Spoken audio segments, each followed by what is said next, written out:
Saudações fraternais, eu sou Frater Rosemat Abif e no vídeo de hoje falaremos sobre as apropriações indébitas. Eu peço que você se inscreva em nosso canal, deixe seu like e acesse www.ocultismopel.wordpress.com. Apropriações indébitas é um termo utilizado genericamente para falar quando algo ou substância de outra cultura é absorvido pelo esoterismo ocidental, de forma a fazer uma amálgama e uma mistura. Vou começar então a leitura do texto. Espero que todos gostem. Imagine o cenário, período medieval, tarde da noite, uma cidade com um gueto judaico. Na casa do rabino, todos se preparam para a janta inicial de Shabat. É sexta à noite, entrada do sétimo dia. Batem à sua porta desesperadamente. Um homem, servo de um dos nobres da cidade, diz que seu senhor está moribundo. Em seu leito de morte, suplica o vinho consagrado do rabino, que dizem ter propriedades mágicas. O rabino se espanta. Diz que seu vinho não tem tais propriedades, que só Deus pode curar as pessoas. Entretanto, dá o vinho ao servo, a fim de que seu povo não seja agredido pelas sandices cristãs e pela perseguição. Seria cômico se não fosse trágico. A péssima capacidade de comunicação do ser humano, a falta de empatia e respeito, fizeram com que os elementos pertencentes a outras culturas fossem dados como coisas místicas, mágicas ou de origem obscura ou nefasta. Em todas as culturas, quem entrega a magia aos homens é o demônio ou algum ser inferior. Logo, ao dar características de magia à religião dos outros, demonizamos a religião alheia. A faca fina de 2 gumes, utilizado na circuncisão, virou um punhal de defesa mágica. O cálice do vinho, cerimonial judaico, virou objeto de altar mágico. A baqueta usada para ler o rolo com Pentateuco virou uma varinha com poderes mágicos. A estrela de 6 pontas, mero símbolo, virou um selo mágico de proteção. Antes, essa situação estivesse se mantido apenas no tempo medieval, mas nunca houve remédio para tal. A Bíblia cristã contém toda a Bíblia judaica deturpada.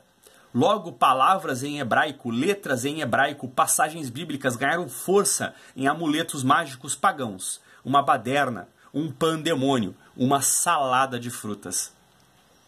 A cabala foi totalmente deturpada. Misturada à gematria e ao hermetismo, se tornou na mão dos não-judeus objeto de forte hermenêutica, com significados sombrios e pouco inteligíveis. A Otzrim, árvore da vida, um elemento substancialmente formador de templos e de imagens. A situação é tão grave que hoje os não-judeus entendem a cabala como algo separado do judaísmo, às vezes até com raízes no Egito ou na Atlântida. O judaísmo mais uma vez foi saqueado e roubado em seu maior valor, sua cultura, religião. Há tanto fetichismo sobre o judaísmo que a maioria, por exemplo, dos graus maçônicos fala sobre o Antigo Testamento. São poucos os graus filosóficos da maçonaria calcados no cristianismo. Ouso dizer que 90% dos graus maçônicos são ligados ao judaísmo, relegando-se o Kadosh e o Cavaleiro Rosa Cruz ao cristianismo. Claro, se dá a origem mitológica da maçonaria a Jerusalém, ao Templo de Salomão, então necessariamente, ou de forma adequada, né, os graus filosóficos vão falar da época de ouro do Templo de Salomão. Mas voltando ao texto, no esoterismo ocidental é assim. Tudo que tem letra em hebraico no meio, seja artefato, imagens, livros, é mais convincente de ter uma origem autêntica, pois o cristianismo tem origem no judaísmo. A validade de Jesus como o Messias dos cristãos, como o Cristo, se dá no fato dele ser judeu. Se não fosse, não teria validade. E as profecias de Isaías não seriam, de certa forma, bem, entre aspas, cumpridas na figura de Jesus de Nazaré. E essa paniceia desvairada se segue. Correlações espúrias com a religião dos outros. A mesma correlação não ocorre com os muçulmanos, pois como Maomé surge centenas de anos depois de Jesus, e as sociedades secretas e grupos de magia já existiam, ele mesmo aferiu em seu Corão proteções para que sua religião não fosse contaminada. Ainda assim, a existência dos sufis ocorreu. O homem ocidental viu no Sinédrio uma sociedade secreta e obscura, firmando a ideia de que o Sinédrio seria uma proto-maçonaria, como se houvessem segredos entre os sacerdotes e o povo, dando a ideia de que o véu do templo é o véu do mistério, quando não há segredos entre o povo judeu e seus sacerdotes. Tudo fruto de uma mente cristã, medieval. Na cabeça cristã, seja ela esotérica ou não, os sacerdotes sabiam que Jesus era o Messias autêntico e o mataram porque não gostaram de suas ideias. Os cristãos afirmam que no dia que Jesus morreu, houveram terremotos e o céu escureceu. Entretanto, nenhum historiador ou bibliógrafo hebraico escreveu isso.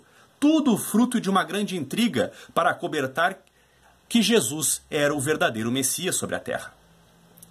A capacidade dos judeus sobreviverem a tantos expurgos na Idade Média adiante fez com que os homens vissem nos judeus uma capacidade sobrenatural, os colocando como seres mágicos. Se pelo bem deram a cabala às sociedades iniciáticas, se pelo mal controlam o mundo, um devaneio louco de mentes buscando razões fantasiosas para as coisas erradas do mundo.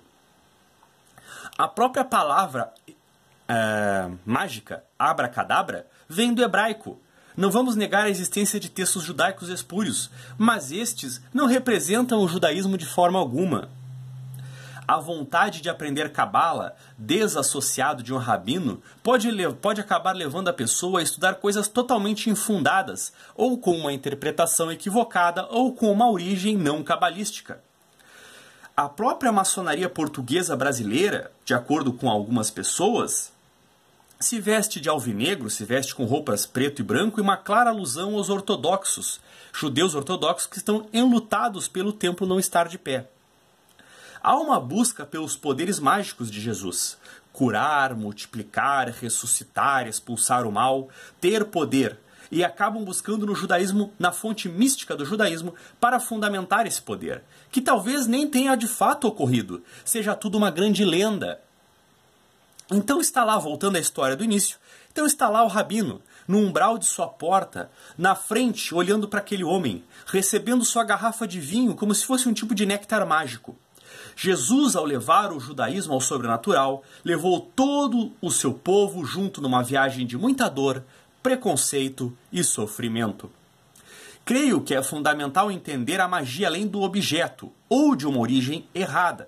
A própria magia do caos não se importa com a origem da substância mágica, porque se a origem for falsa, tudo é falso. É preciso ver a coisa sem precisar buscar um embasamento racional. É magia, ora. A vontade é seu combustível. Se não fosse assim, uma benzedeira ignorante não faria tantos milagres. Olhem para a Rosa Cruz Hermética. Sejamos críticos. O Novo Testamento foi todo escrito em grego. Por que razão teria de ver uma rosa com pétalas em hebraico? Para dar mais legitimidade para a ferramenta mágica. Porque quanto mais pessoas acreditam nela, mais a egrégora a volta do elemento será firmada. Da ferramenta mágica fica forte.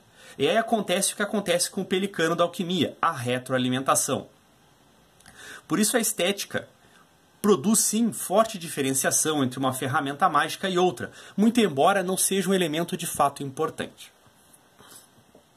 Um exemplo bem prático de apropriação indébita é a ordem dos Elos Cohen, a ordem dos sacerdotes eleitos, que é uma ordem de cavalaria maçônica que se baseia na figura do Cohen, que é uma linhagem sacerdotal dentro do judaísmo. Além do uso indiscriminado de nomes de Deus sagrados no judaísmo pelos magistas, como Adonai, Elohim, são nomes usados até em fórmulas mágicas, desde a época da Grécia. E o hexagrama, que é usado inclusive em religiões brasileiras, né? A estrela de 6 pontas é utilizada na Umbanda, é utilizada em diversas outras religiões. Esse é um vídeo de reflexão, espero que tenham gostado, comente à vontade, um abraço, até o próximo vídeo.